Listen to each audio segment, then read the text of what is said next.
Ladies and gentlemen, we are live. This is the new studio. I hope you like it. I brought you the cello just to make sure you're familiarized with it. But we're not here to talk about the studio. We're here to talk about the excellent documentary that was made by Topher Field called Battleground Melbourne. Quite the documentary. I haven't told Topher this yet. I'll tell him when he gets in. But it was a very interesting documentary, and I can't wait breaking it down with him and talking about how he came about it, but also where does Melbourne go from here. Now, I'm going to invite Topher in now. Topher is an amazing guy. He's done a phenomenal job on this documentary. He's been really good with a number of different aspects, and when it came to bringing it together and supporting the people of Victoria, he's done a phenomenal job, whether it's mental health or the different aspects of bringing it together, and I really want to get his insight to see how it went. So I'm going to bring Topher in right now, and we're all going to share. One of the amazing things that I found about the documentary was, hey, Topher, how are you? I'm doing well. Yourself? Very good, very good. It's I've got something to admit, Topher. Sure.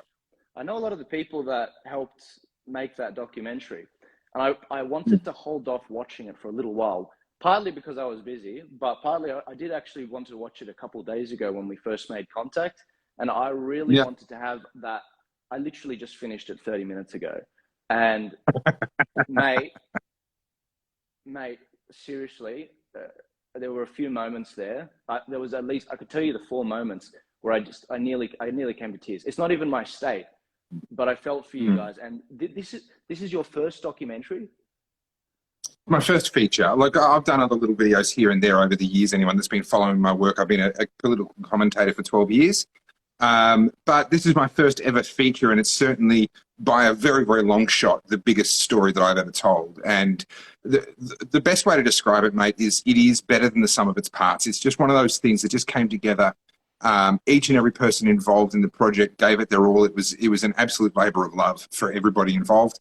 I could not have asked for a better team, and the results speak for itself. I mean, this isn't me as a director being able to sit there and go, oh, wow, look at what I've done. I really genuinely have to sit there and go, look at what we did.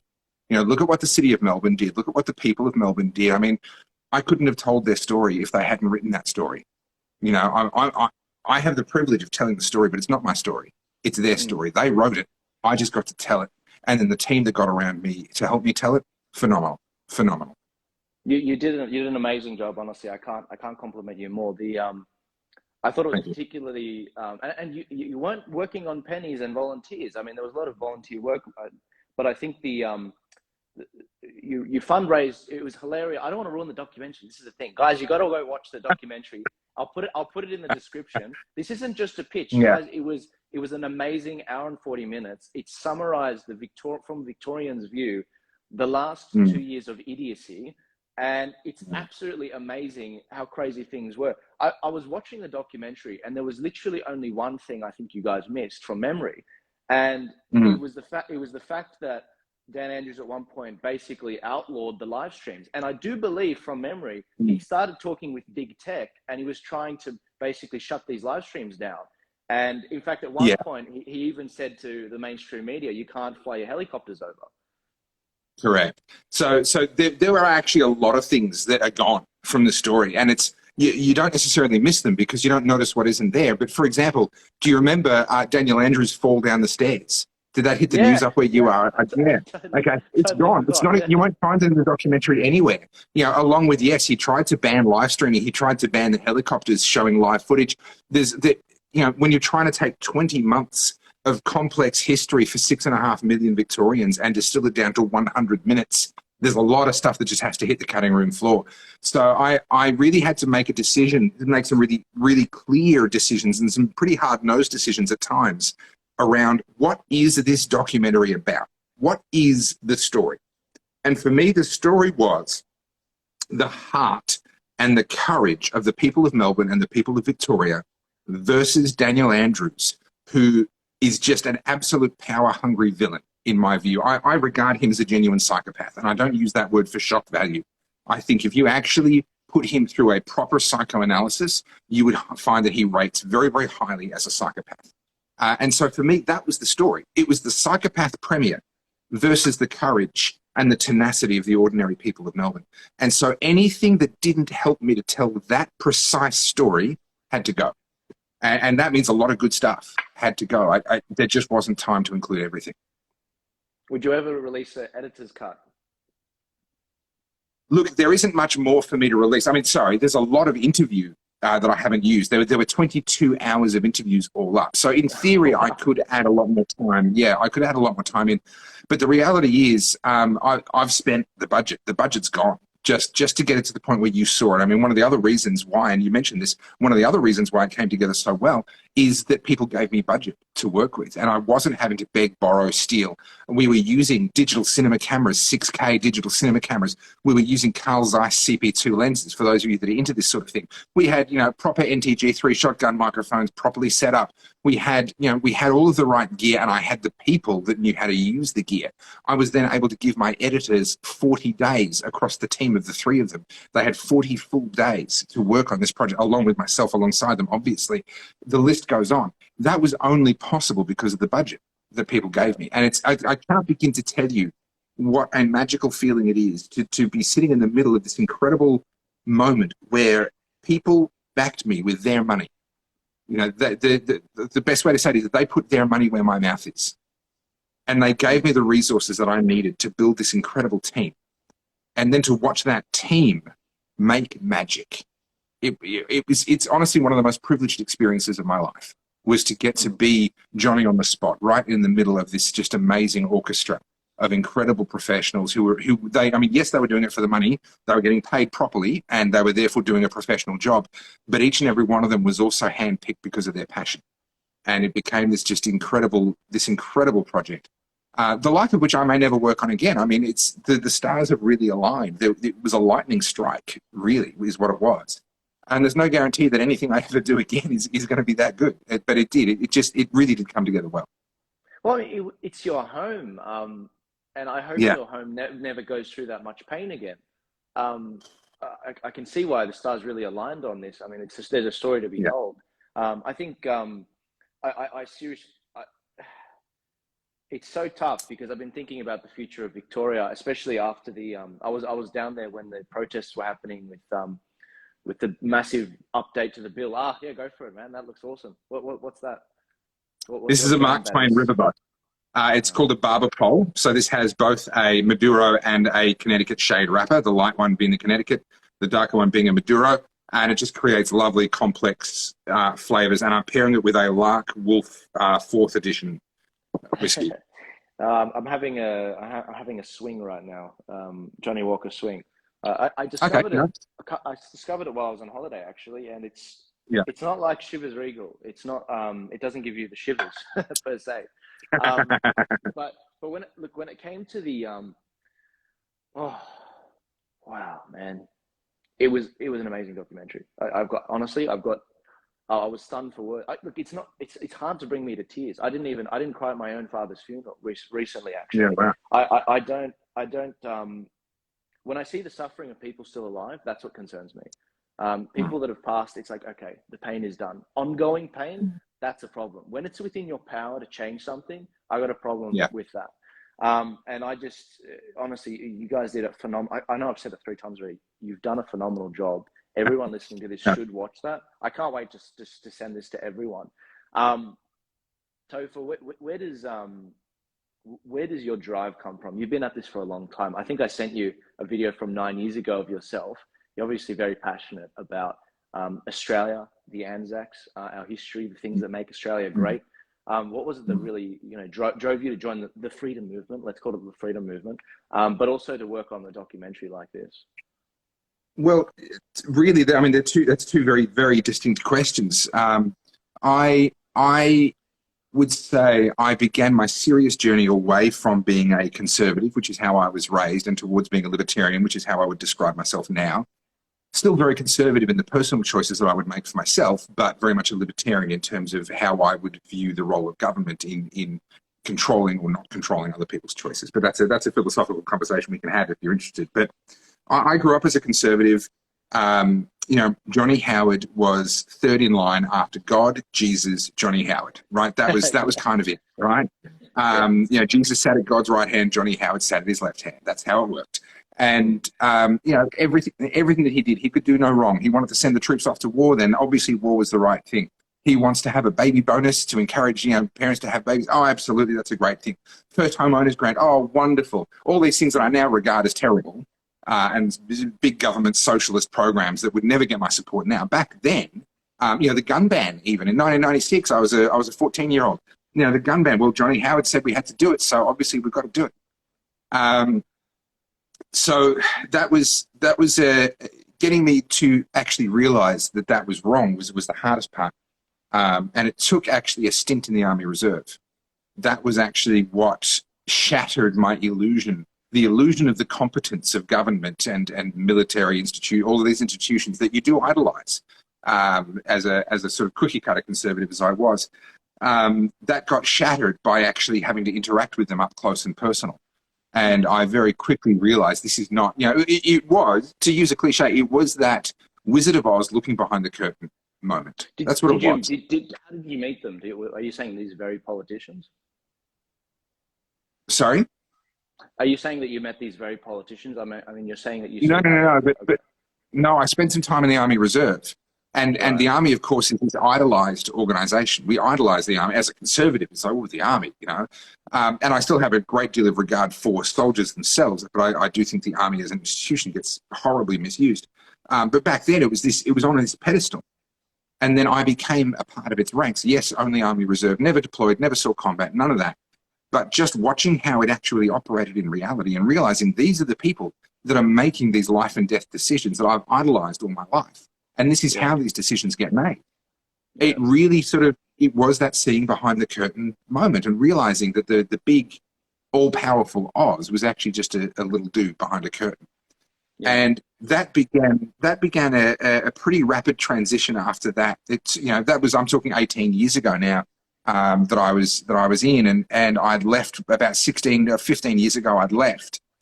And that began sort of 5 years of rapid change for me towards being a libertarian. And I began to call myself a libertarian probably only about 10 years ago, I think. I'd have to go back and actually have a look, but I think it'd be around about 10 years ago after I started making my first videos. I still would have considered myself a conservative when I made my very first videos on water issues in Melbourne. We had a really severe drought at the time, and that's where I sort of cut my teeth, was on water management and water issues down here. But one thing led to another, and I realized that I was a libertarian. I started calling myself that. Very quickly realized that libertarianism is an incredibly niche political philosophy in this country. There's an incredibly small number of libertarians. And of the handful of libertarians that there are, they're very, very good at starting fights with each other. So there wasn't a lot of point trying to go too deep into that particular world. It was a little bit of a dead end at the time. It has improved since then. But I just started making videos on issues that I felt mattered.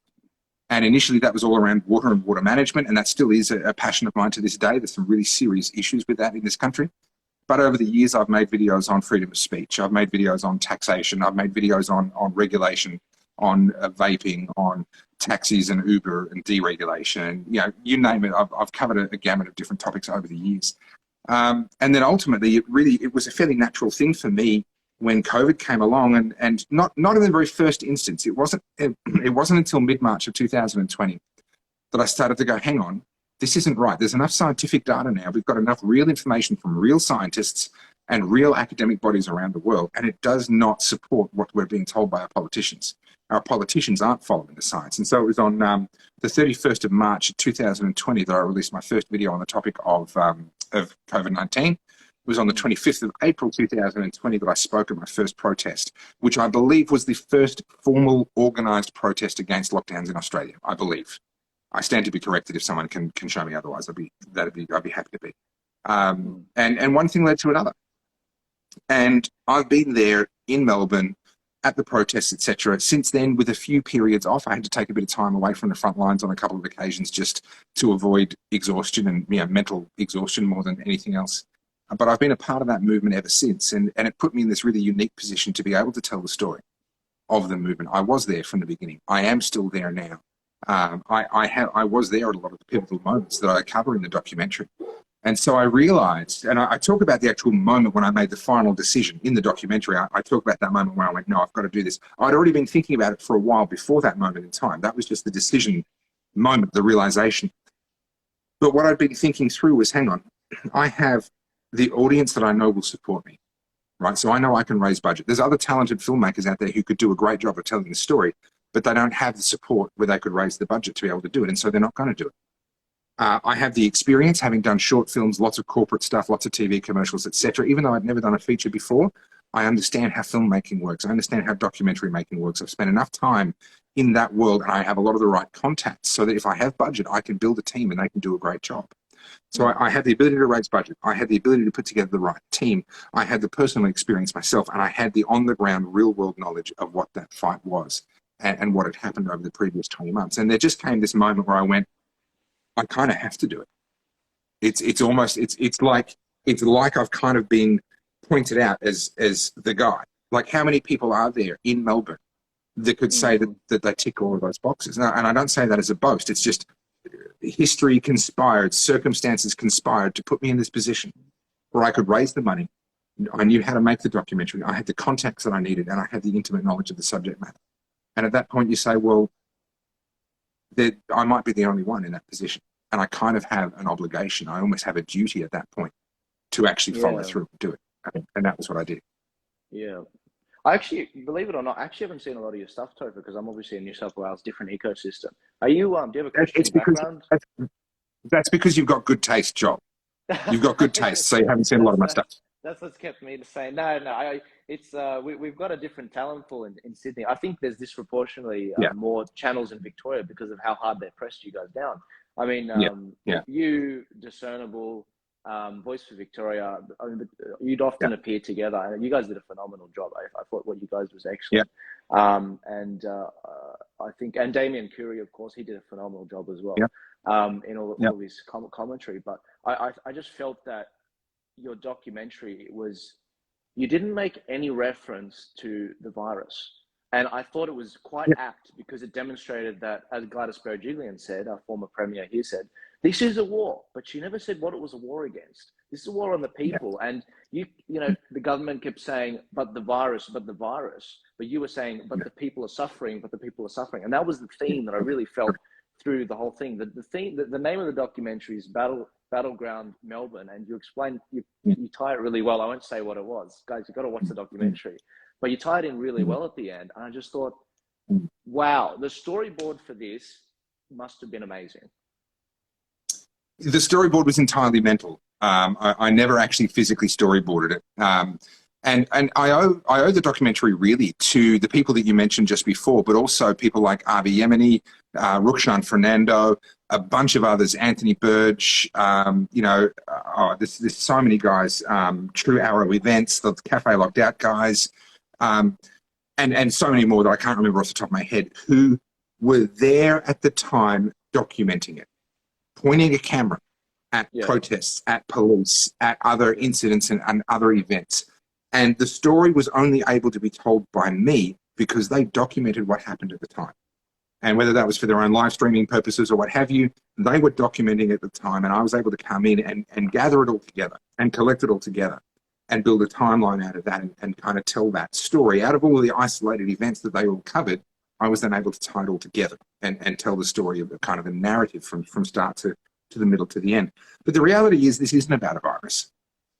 And we're about to see that very, very clearly, because as COVID goes away, we're going to see climate change and net zero, the whole sort of carbon net zero thing, take its place very, very quickly.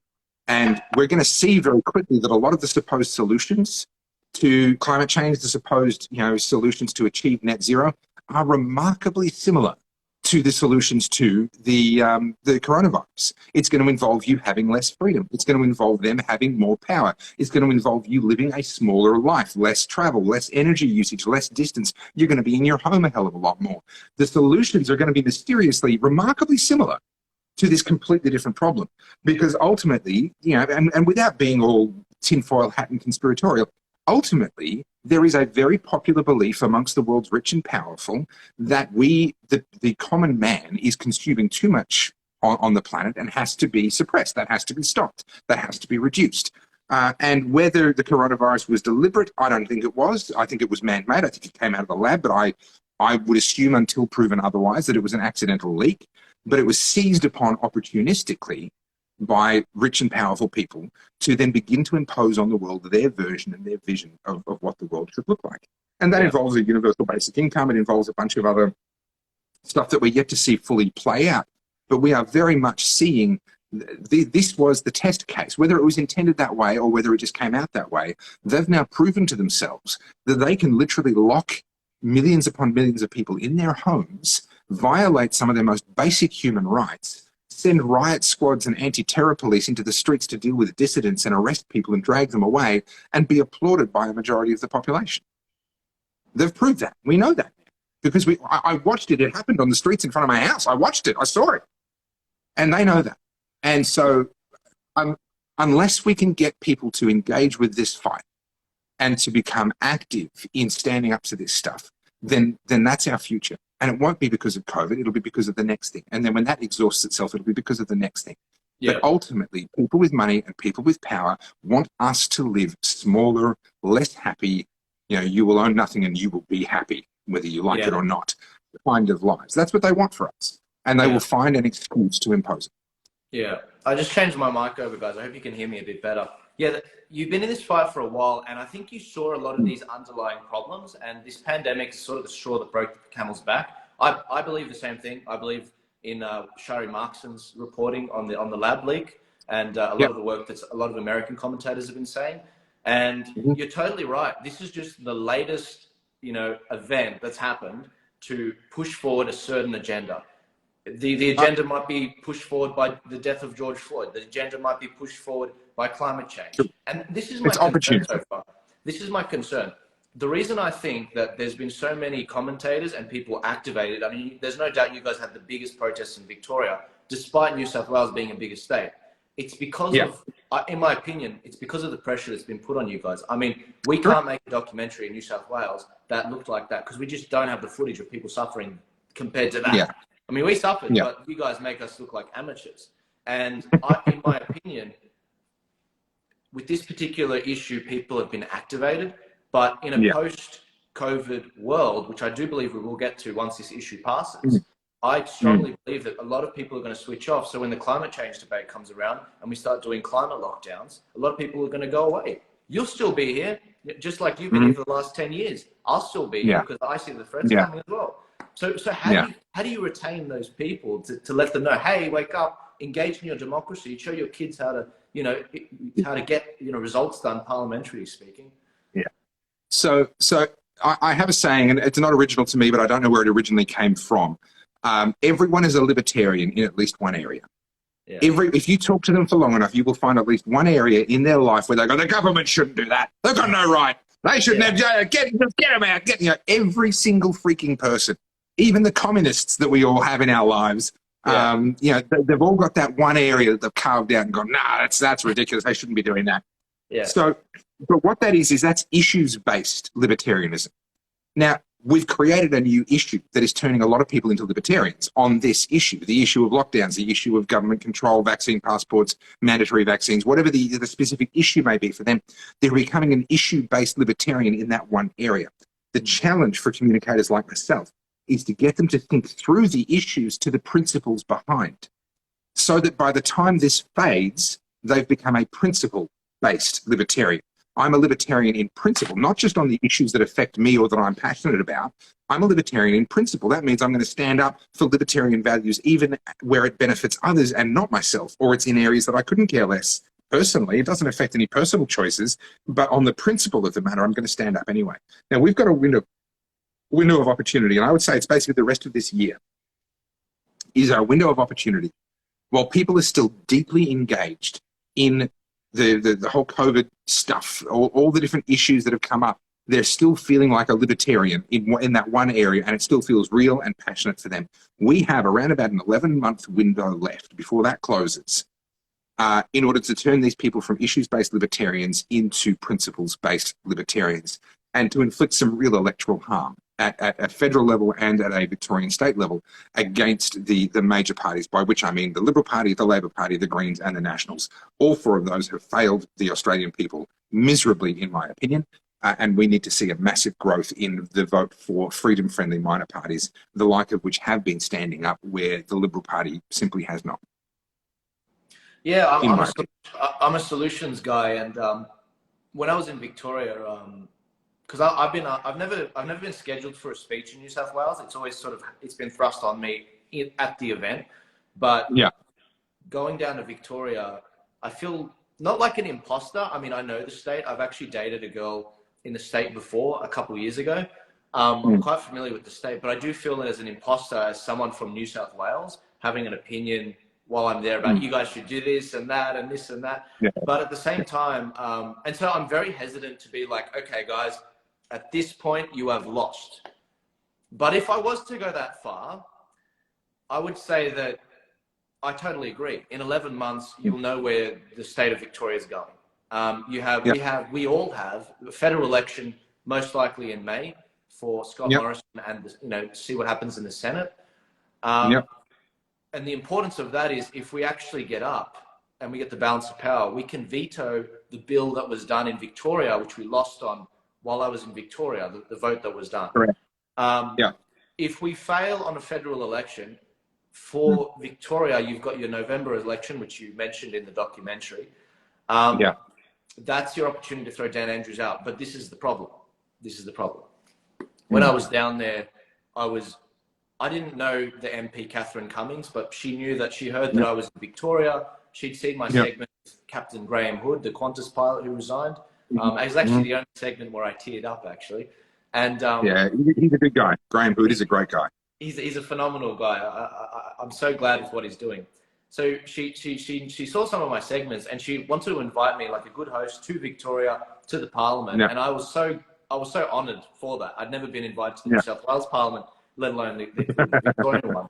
And so we went in there, and I just went back right down to it. I said, all right, what are you going to do on a state level? How are we going to solve these problems? How bad is the voter fraud? Because I know this is the worst state with voter fraud. And she told me exactly how bad it was. And guys, we got a bloody task on our hands. Now, I'm the face of Turning Point for Australia, and I'm dedicating a lot of resources to help you Victorians out, because, as you said, these issues are infectious, and I don't want to see them come to New South Wales. We're probably in the safest state right now, especially with Dom Perrottet in power. But things can turn around real quick. I mean, he's only got one seat majority, and there's by-elections next month. This is my question to you. I don't know how to phrase it. Victoria has a lot of different elections coming up. How do you think they're going to vote? If the election were held today, I'm reasonably confident that Daniel Andrews would be re-elected, which is terrifying. And I've been very open and upfront about the fact that if Daniel Andrews is returned to power at the end of this year, and I've been saying this for well over 6 months now publicly to my audience, that will be my cue to leave Victoria. And there's a story that I've told numerous times on my channel, so I'll give you the very brief version of it here, because I know some of my people will be watching and they'll just roll their eyes and be like, oh, this one again. But it's important. I was in Venezuela in 2014 with my wife. We were in Caracas for a week when it was the most dangerous city in the world outside of a war zone. And we were at a jazz club. It's such a bizarre place because there is such poverty. They can't get bread. They can't get butter. There are kids suffering malnutrition, right? But at the same time, you can have a great night out eating, if you've got a little bit of money, eating antipasto platters and sipping expensive cocktails, listening to some world-class jazz musicians. It's just, it's so freaking weird to have both of that happening on the same city block simultaneously. But we were in this jazz bar, and I got chatting to an older Venezuelan gentleman who was just in the next little table. He spoke enough English, and we started talking, and we went deep. It was just one of those conversations where we went deep instantly. He got my wavelength, and we just went deep. And it ended in a conversation where he told me all about how hard he had worked to try and stop Hugo Chavez from getting power, to try and stop socialism from destroying his beloved Venezuela. Now, for those who don't know, if you rewind about 60 years, Venezuela was in the top 10 wealthiest countries on earth. It was at one time the wealthiest country in the Southern Hemisphere, way wealthier than Australia. Forget about it, not even a comparison. Yeah. And in 60 years, it's now down, listed alongside places like Zimbabwe, South Sudan. You know, there are kids dying from malnutrition and, you know, medical complications as a result of malnutrition. That happened in 60 years. And he fought to try and stop Chavez from getting power when it was at the 80s or so. And he gave everything into that fight. But what he never did was made a plan B, a plan to get out if he lost that fight. And there was a look that came across his face that I cannot describe, and you're just going to have to imagine. But I have looked into the eyes of an old man as he has told me about his son and the fact that he's got no future, no prospects. He's an adult, you know, he's a grown man, married, has his own kid. His son has no prospects for the future. Will never get a job because he's blacklisted, because his dad, the man I was talking to, was actively opposed to socialism, etc. Starting a business and running your own business was an impossibility. It just wasn't even possible.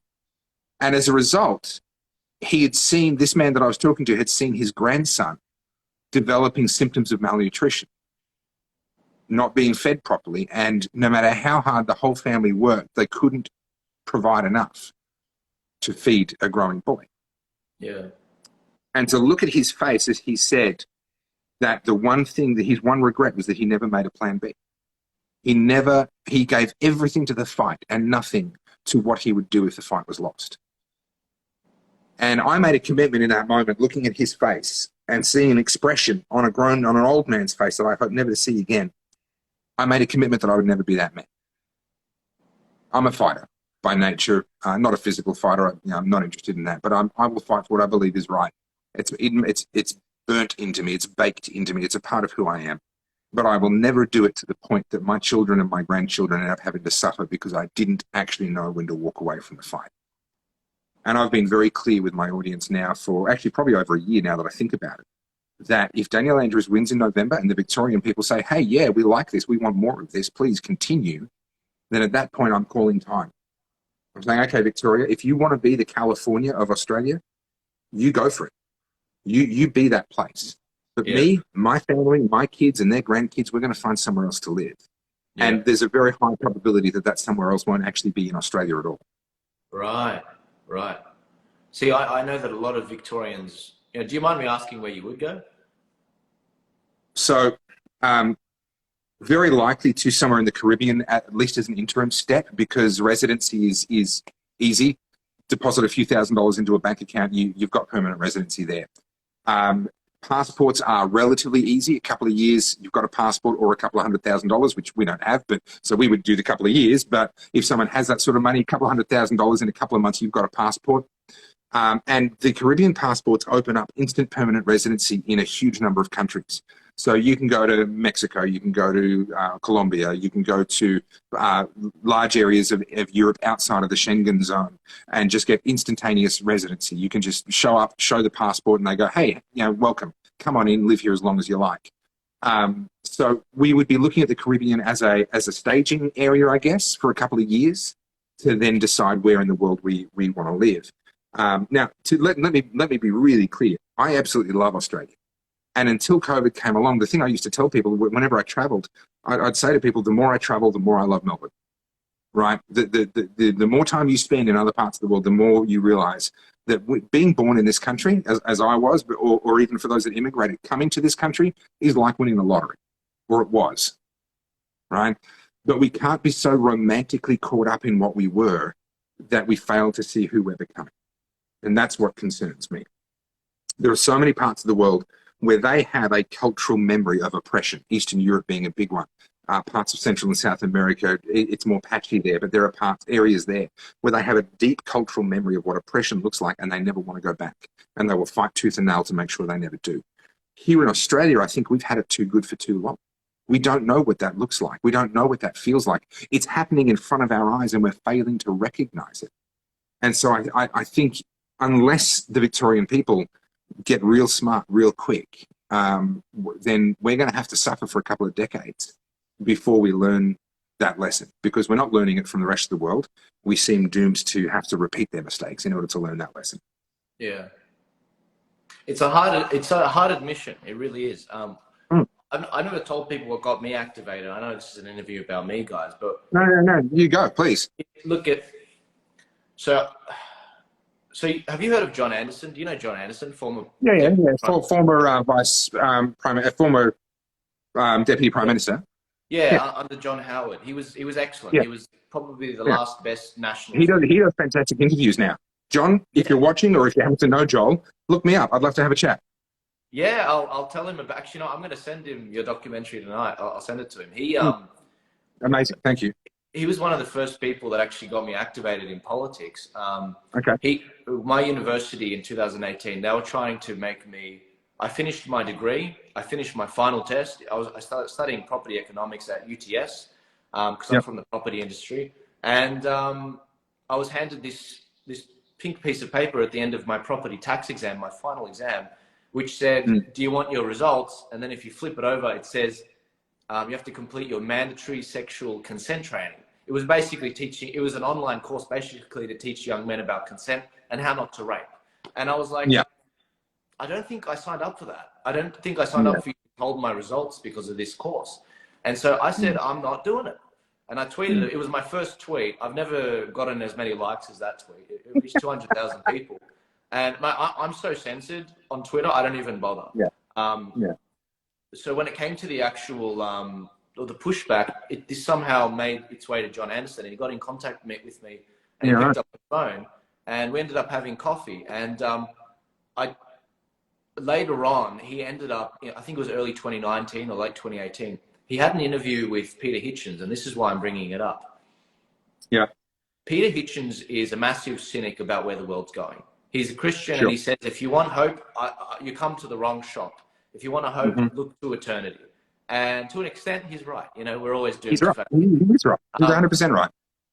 But hearing a guy with as much information and knowledge and wisdom, I mean, who the hell am I as a 24-year-old? I was 22 at the time, 21 at the time. I was like, who the hell am I to stand up against Peter Hitchens, who saw the fall of the Soviet Union, to actually be like, yeah, you know what, I can turn this around. I feel like that's young and ignorant.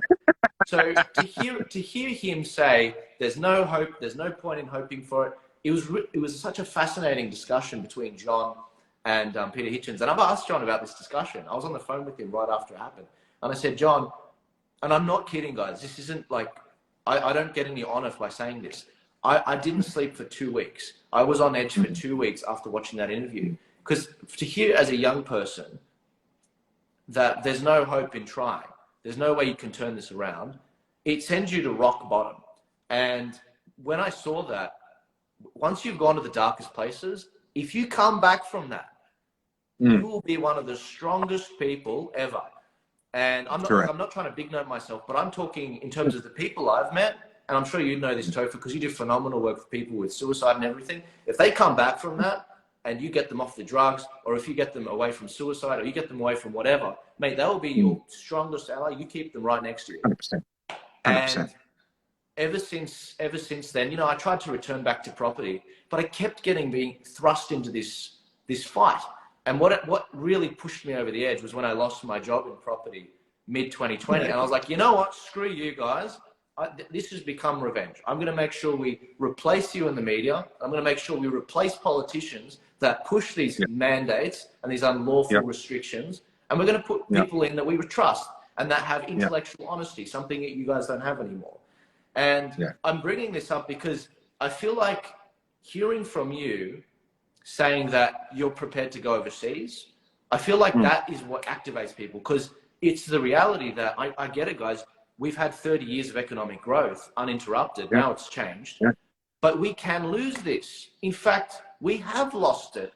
And if it continues to go down this path, just like California, you're going to have people like Dave Rubin leaving, Ben Shapiro leaving, all of these conservative commentators leaving, and they're going to go to freedom states like Florida, like Texas, like, you know, I think Nevada, Nashville. But the point is, in New South Wales, I do feel like we're building quite a stronghold of freedom fighters here. And the reason I hesitate to say to Victorians right now, come and make your home in New South Wales, I feel like there's a selfish element. I want you. We actually still have a fighting chance in Victoria, and until November, I won't be making a call on that. But we can turn this country around.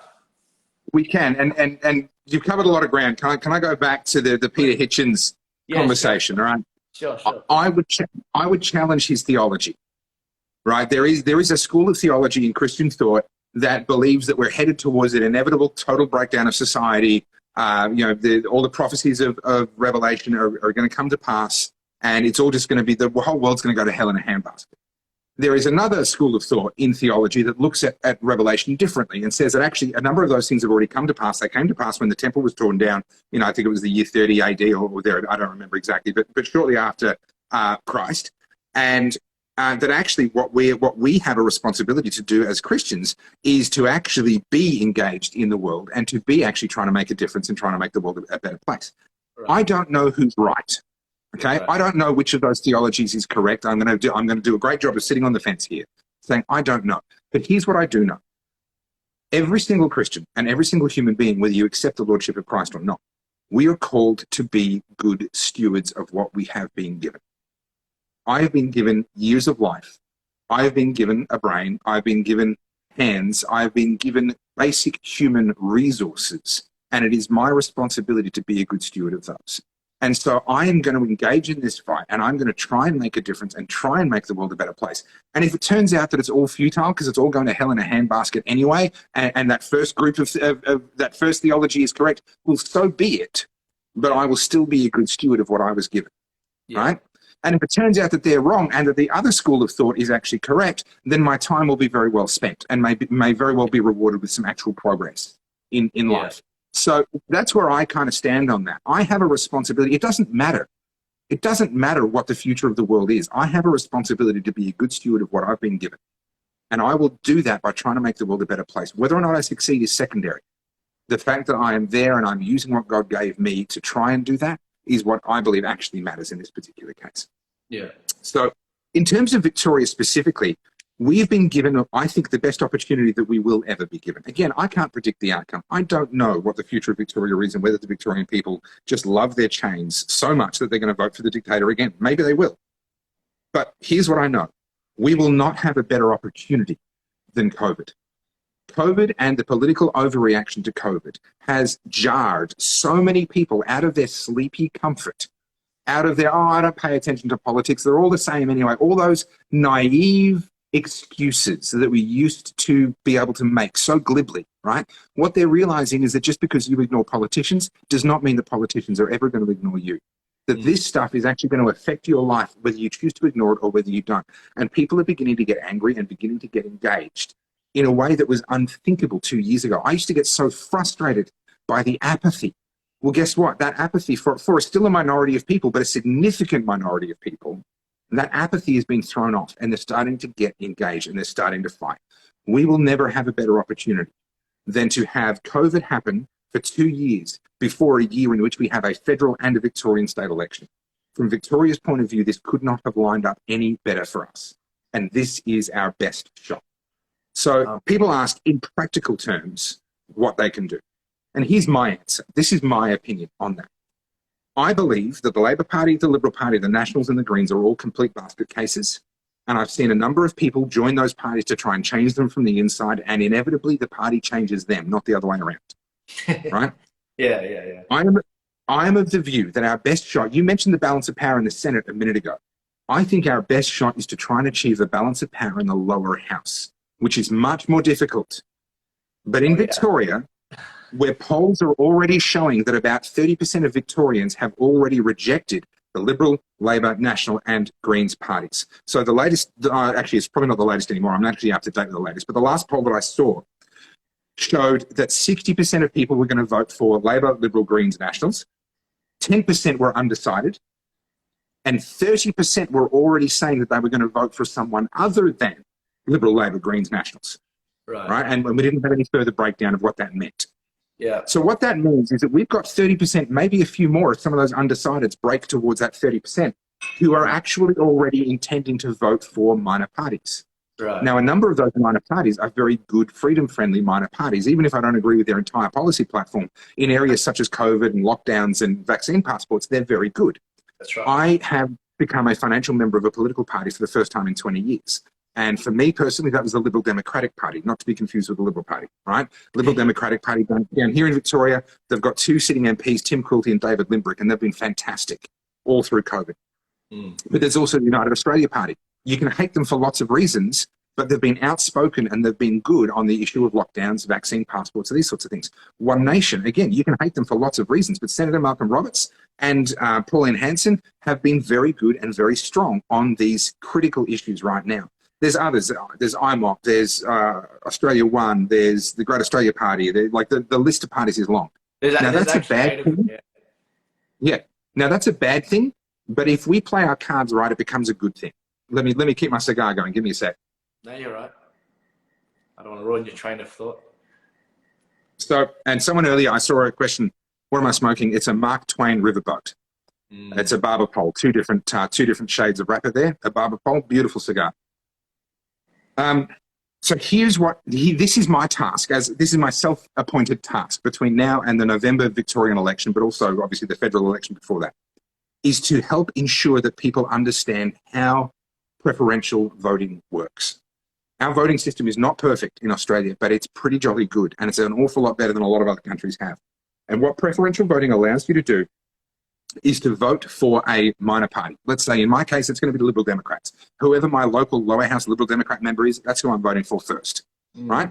Then you go number 2, I'm going to go for example, United Australia Party. Number 3, One Nation. Number 4, GAP. Number 5, IMOC. Number 6, etc. Right? Whoever's got candidates. And I'm going to make sure that I number every single one of them before I put any of the major parties. Amen. Now, what that does, from a voting perspective, what that does, the way it works is they take all the different candidates and they put them where the highest number of votes is on top, the lowest number of votes is on the bottom. They eliminate the bottom candidate and they then distribute preferences. So they look at everyone that voted for the bottom candidate and they go, right, who was their second preference? Right, we'll move all those votes into the second preference. And then they eliminate whoever's got the least after the preferences have been distributed. They distribute another lot of preferences, etc. Those preferences can gather, if we put every minor party before any major party, those preferences will coalesce onto a single minor party. That's right. Now, all we have to do, in a lot of seats in Victoria, all we have to do is have all of those votes add up to about 30%, and we will win the seat. Amen. Here's why. Because the Labor Party will hold 40-something%, because they'll get all the preferences from the Greens, right? And after that, they'll be on 43, 45, 47, 48, right? The Liberal Party typically polls in the mid-20s to low 30s. But in a world where 30% of people are actually voting for minor parties, their vote is going to be lower. So they're going to be, let's say, high 20s. So all we have to do is achieve 28%, 29%, 30%. And what happens when there's 3 candidates left? There's the Labor candidate with a bit under 50. Then there's our candidate, whichever party it is, right? Whoever won the lottery in that particular seat and happens to be on the top of the pile is now actually second, and it's the Liberal Party candidate who's third. That's right. The Liberal Party candidate gets eliminated and their preferences get distributed. And guess where most Liberal voters put the Labor Party? At the freaking bottom. That's no matter which other candidate it is, they're sandwiched somewhere in the middle. And the preferences from that Liberal Party candidate will flow overwhelmingly to that other person.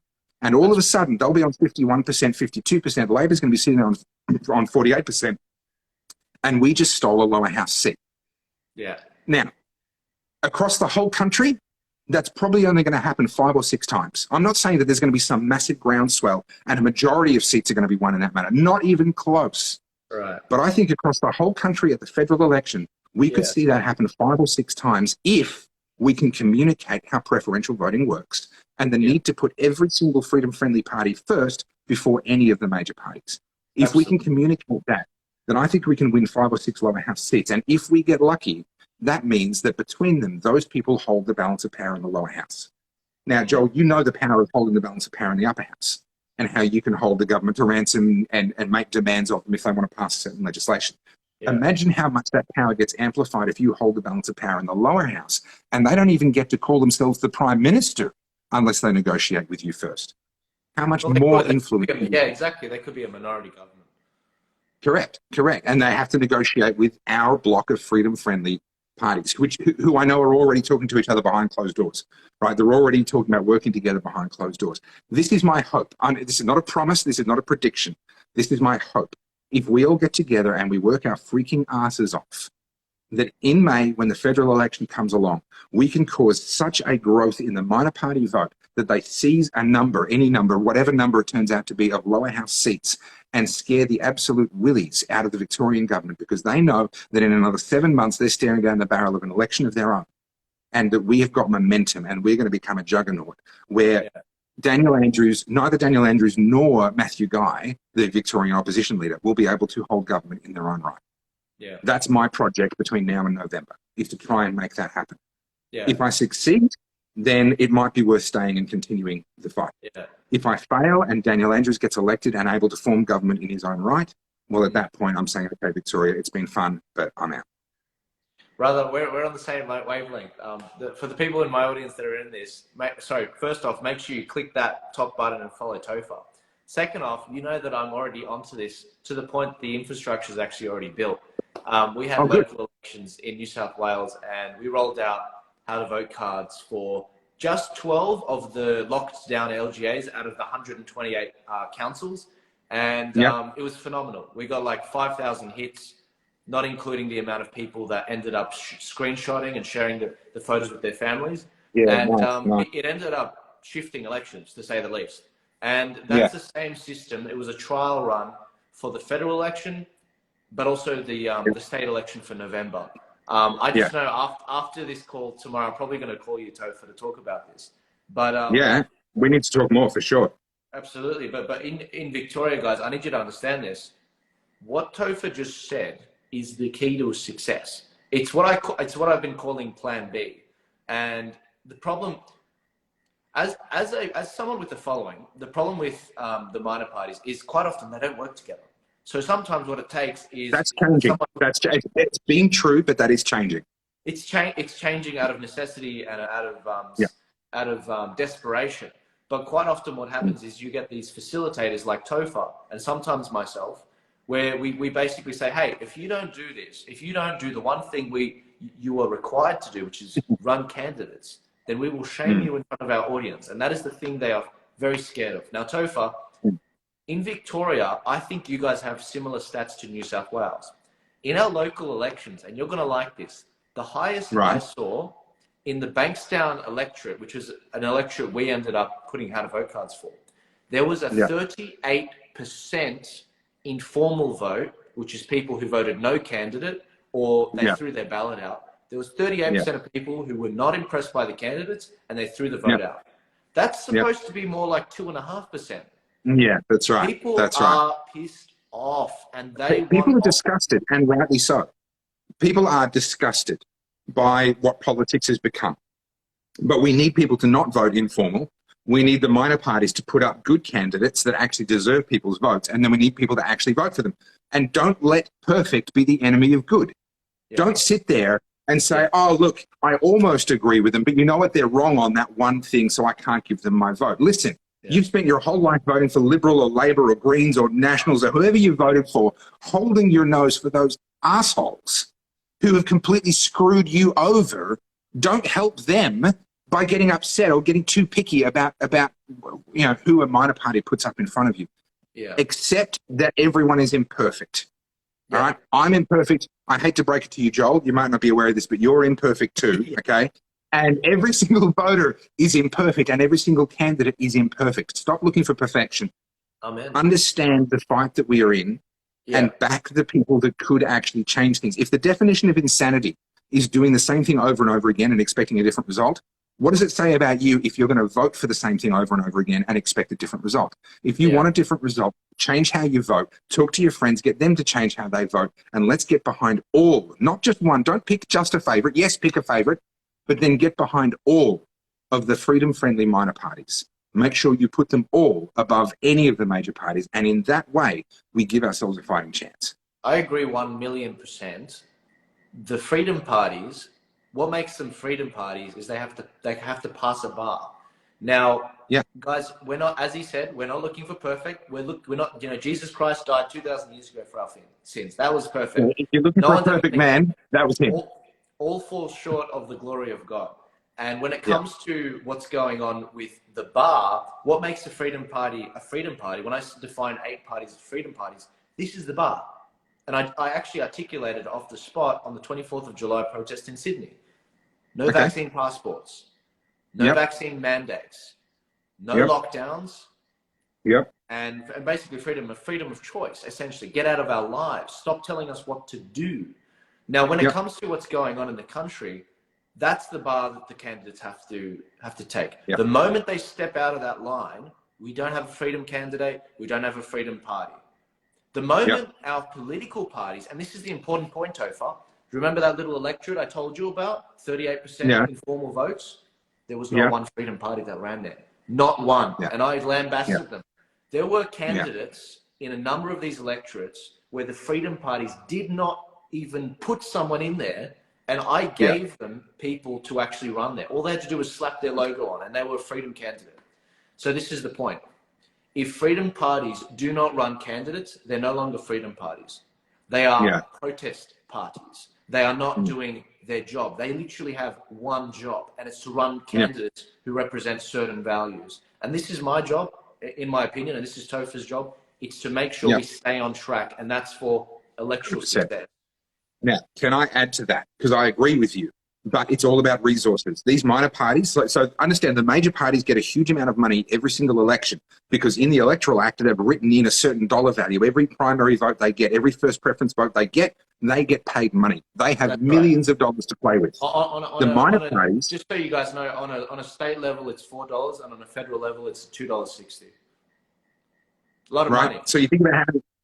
You think about how many millions of people vote at a federal election. There's tens of millions of dollars being handed out primarily to those 4 major parties that I've mentioned a bunch of times. And bugger all, if any, goes to the minor parties because there's a threshold below which they don't get $1. That's right. And that threshold was designed to starve the minor parties of cash. So, Joel, if you and I are going to sit here and say, hey, minor parties, you better do your job and run candidates, we also need to go the other way and say, hey, voters, if you want minor parties to have the resources they need to find good candidates and to give them the flyers and the materials that they need and to have the publicity that they need to get the attention that they need, you need to go and research the minor parties and become a financial member of one of them. Okay? In my case, I picked the Liberal Democrats. You pick the one that aligns best with your values. All right? It's more important that you pick one of them than that you pick the one that I said. I don't care. You just pick one. And then go on their website and find where you can volunteer. Right? Whatever talents and skills you have, they are always short on manpower, whether it's stuffing letterboxes or standing on polling booths or coordinating volunteers.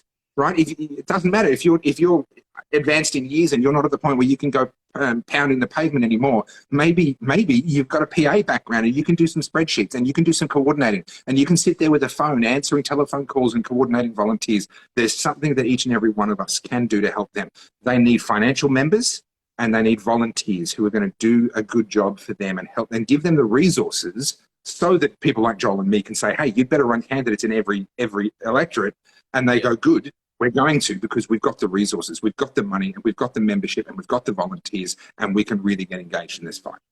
Absolutely. No, I take that caveat. I just get annoyed when they were ready to go candidates and they didn't go with them in a specific electorate. They just had to go for it. But this is the thing. Moving on, when it comes to the specific joining a party thing, my goal is to have at least one person in every family a member of a political party. I think that's phenomenal in terms of getting them to engage in the democracy, at least having one representative. But when it comes to New South Wales, and you might find this statistic quite useful, Topher, we have 5.4 million eligible voters. 5.3 of them actually vote. So we have 100,000 that don't vote.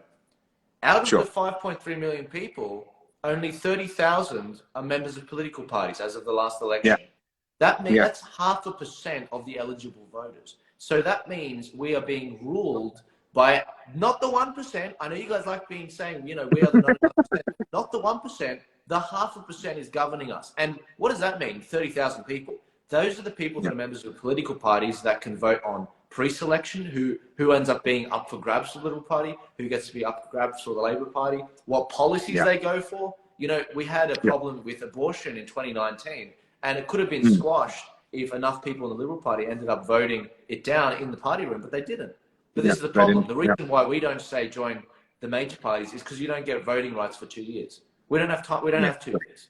You know, we've got good minor parties ready to go, and if every single person that showed up to the protests in Melbourne joined a freedom-friendly minor party, they wouldn't be the minor parties anymore. that's right. Right? If every single person that showed up and hit the pavement in Sydney joined a freedom-friendly minor party, they wouldn't be minor parties anymore. It's that simple. We can actually turn the tide that quickly and that easily, and they will have the money and they will have the manpower, and they will not be minor parties anymore. Absolutely. I was talking to a great guy called Jeff Grimshaw, and this is a guy that's been in the conservative fight for a very long time, since 2019 when I first started getting involved. Jeff's great. He's helping lead a campaign for Vote the Majors Last. It sounds like you've had a chat with him. And not recently. I actually know him from many years ago. He knew my dad. Oh, really? Mate, give him a call tomorrow. I mean, I had a 2-hour conversation with him today. He's a phenomenal guy. Cool. One of the interesting things you mentioned that the major parties are sort of entrenched because of the funding they get, because you get $2.60 federally and $4 on a state level for whatever votes you get. Yeah. Now, I learned this quite recently.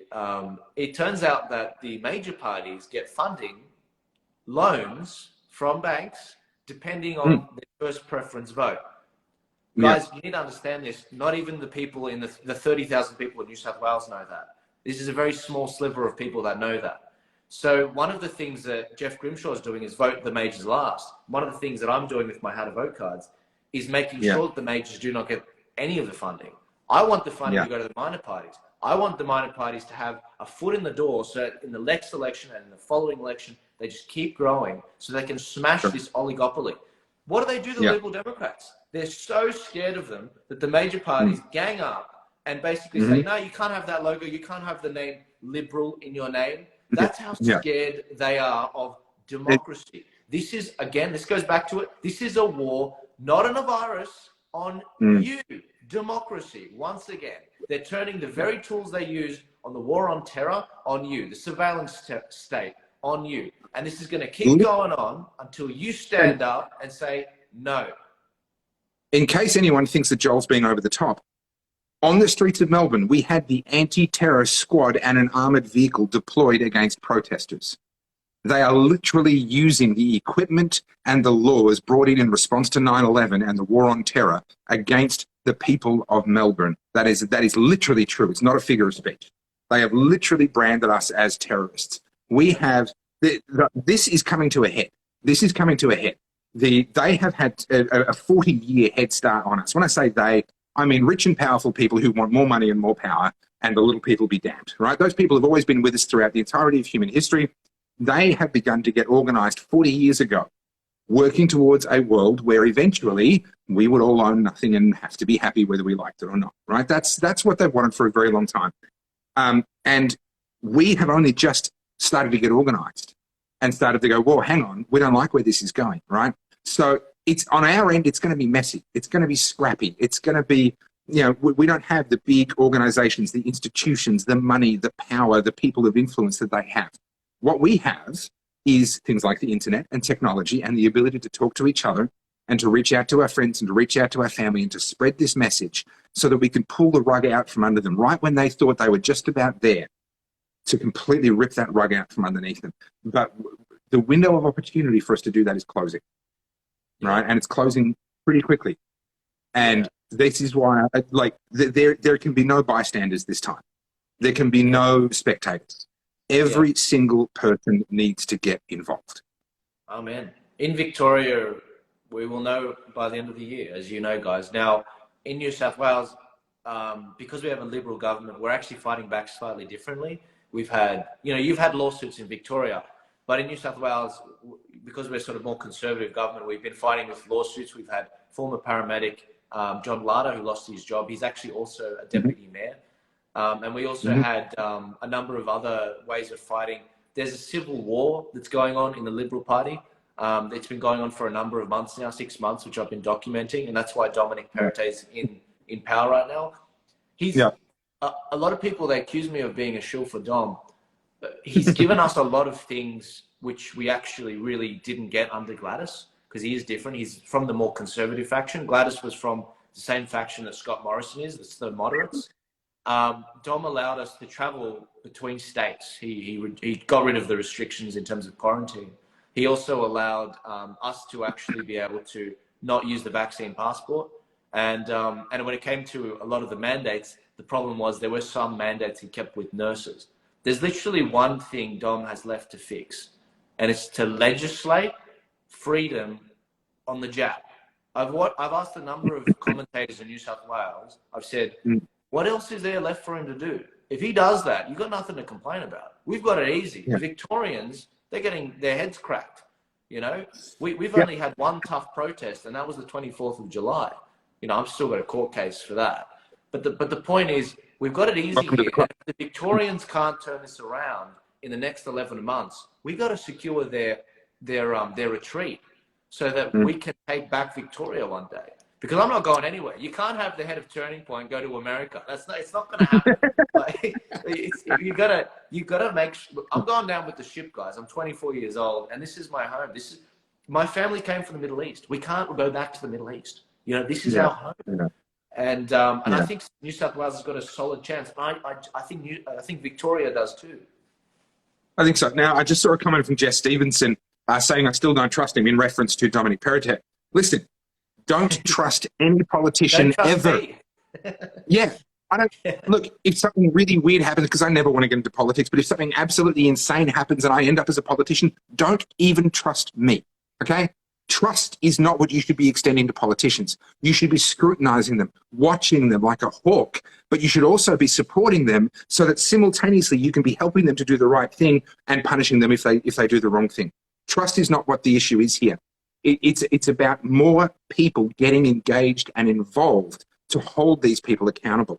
Now, let me give you an analogy that will make sense to some people, maybe not to others. I apologize if it doesn't make sense to you. But I was involved. I spent 7 years as a forklift driver in a logistics warehouse. So all the fruit and veg that went to Coles came through us. And the union was trying to be really active there and trying to agitate lots. The problem for them was we actually had really good pay and really good bosses and really good conditions. And most of us were really happy. And we didn't really see the need for the union to be arcing up all the time.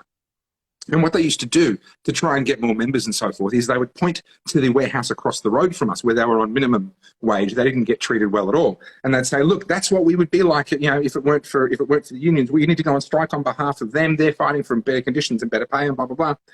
And I had a chat with a union rep, one of the ones that I could actually talk to.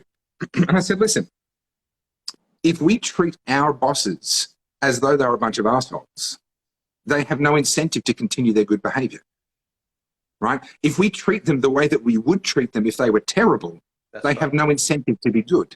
Yeah, right? That's right. So we actually need to change our behavior based on how a politician is behaving. We need to reward them when they do the things that are good. We need to punish them when they do the things that are not. But we can't actually do that if we're not engaged with them at some level. If we're already not a part of their life, if we're already out of the game, then all we're doing is shouting from the sidelines. But if you're a member of their party and you're showing up to the branch meetings and you're involved at an administrative level and you volunteer on polling booths, then all of a sudden you're actually in the game. And now when enough people in your position start to say, not on my watch, this isn't why we voted for you, this isn't why we pre-selected you, now suddenly you've actually got some influence. You're in that game. Right? So don't stand on the sidelines and whinge about politicians. Whinge about them by all means, because they're terrible. Almost all of them are absolutely awful. But don't do it from the sidelines. Get in the game.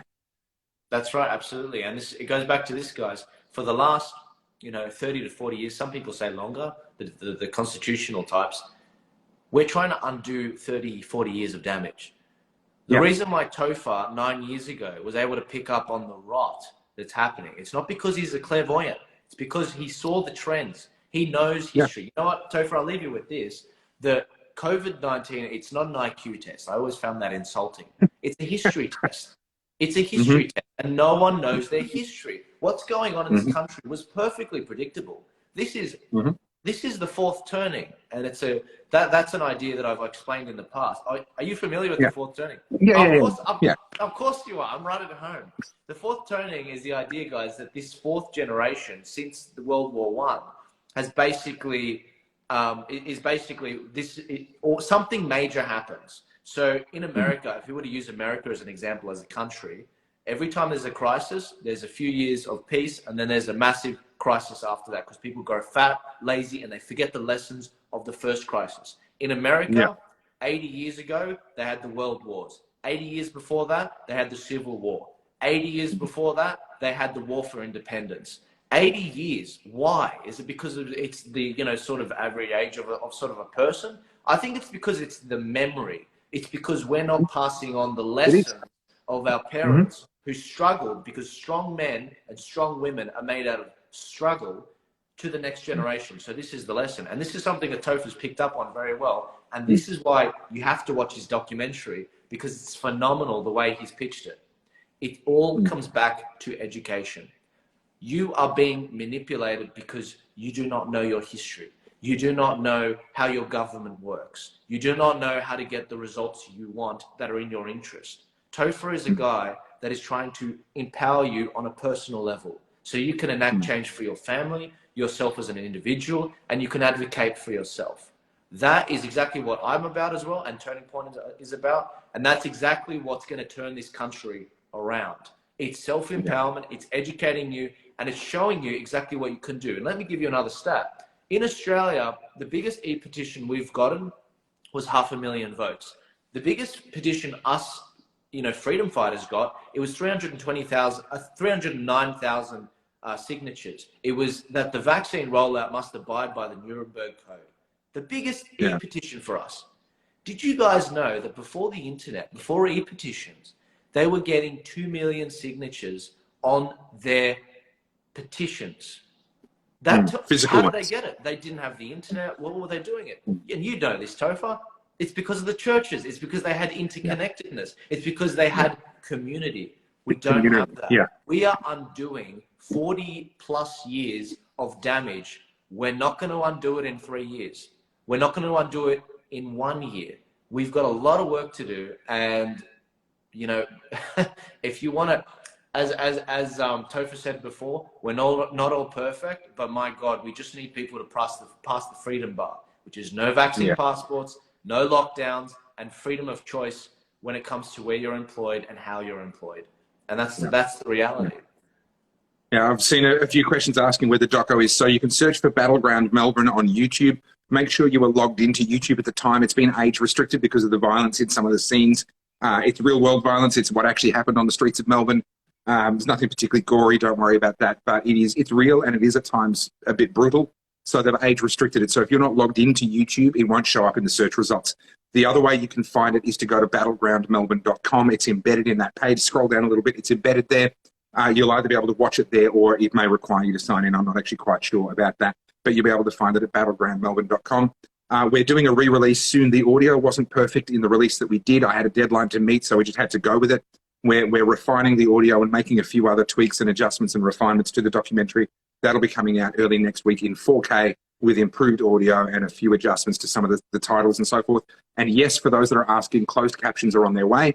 We will have closed captions in English, and then we have a heap of volunteers who are going to be translating the captions into multiple different languages that we will make available on YouTube as they become available to us, so that we can get this message out worldwide. Because as much as this is the story of what happened in Melbourne, what's happened in Melbourne is happening all over the world to one degree or another. In Canada, they've got it really bad. In France, they've got it really bad. In Sydney, you haven't got it quite as bad, but as Joel said, I mean, you're only a by-election away, right, from potentially being thrust right into the middle of a street battle like what we had here in Melbourne.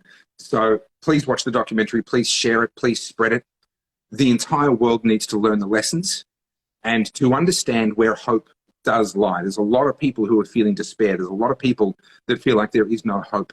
But if you watch Battleground Melbourne, you'll understand why I'm still optimistic, why I still have hope. And I'm not going to spoil it, but if you watch it, by the end, you'll understand. There were at least 4 times where you said that same line, where you said you were encouraged by the people of Melbourne and they came together. Hey, don't spoil it. I won't spoil it entirely, but guys, you gotta watch it. Honestly, you gotta watch it. It'll be in the description here. I'll have it in the link in my bio on the Turning Point link. Cool. And it's also in my bio as well. I forgot about that. Yeah. It's in my bio. Yeah. If you're not following Topher already, click that. That'll drop down. If you're watching live on Instagram, and go follow him and check his bio out. And you know, this documentary has almost reached 400K views. I mean, this is coming out of Australia. He's doing better than a lot of the mainstream programs that go over that period of time.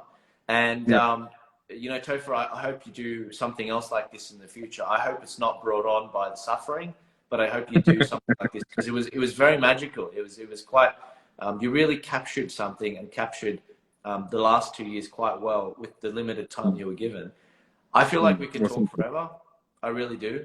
I know I'm going to pick up the phone with you tomorrow and talk about some of the things that are going on in my state that I can't say on camera, because guys, we've got a lot of big plans. You see the stuff that's happening on the surface. I know people like Topher, just from chatting with him, there's a lot he's not saying, a lot of plans in the works where if he says it, it'll give the game away. I'm going to have a chat with him, see if I can get some of those plans out of him. But I'm going to see if we can coordinate to give Victoria the best possible chance of turning this stuff around, because the people in government, they're not better men than you. They're not more noble than you. And it's funny, I'm saying this as a 24-year-old. I mean, like, I'm just a young dude. I'm meant to be some pleb at the lowest end of the property development industry.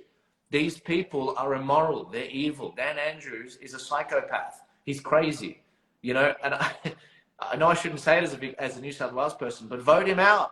Get him out. Yeah. I'm going to be devoting so many resources I've got, and I know Topher spent a lot of time and energy and money into this.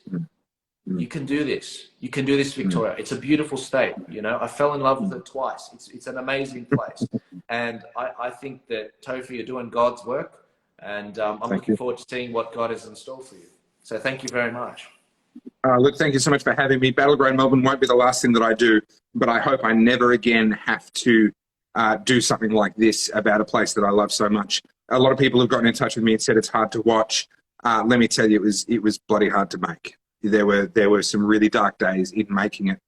It was hard to live through, and it was hard to then have to document it and relive it all again, over and over again, for a couple of months to make this documentary. But I hope that it stands as a reminder to everyone of the lessons that we just have to learn. And I hope it inspires everyone to join this fight. Let's get this job done. Let's get this fight won. Yeah. Ladies and gentlemen, Topher is a weapon, and that's why big tech is censoring him. If you search his name, you have to literally write Topher with no space, Field, no S at the end, Topher Field, and that's how you find him. That's how much they're censoring him. They do similar tactics to me. Go follow the guy. This is the easiest way. Click that, click the drop down, click follow, and remember that we are in a fight against the establishment. Go follow Topher. Go follow him if he has a Telegram. Go follow him everywhere. Diversify where you follow him. Facebook, YouTube, Instagram, Telegram. There's probably a few others that Twitter, for what it's worth. What a sewer pit that is. I don't even know why anyone bothers, but I'm there. Yeah. All of the above. Awesome. Topher, I'm going to have you back sometime soon. I get the feeling we could talk forever, but I'm going to end it there before we get too far into the bottle. Thank you so much. Joel, a word of warning. A word of warning. My record is over 4 hours in a single live stream.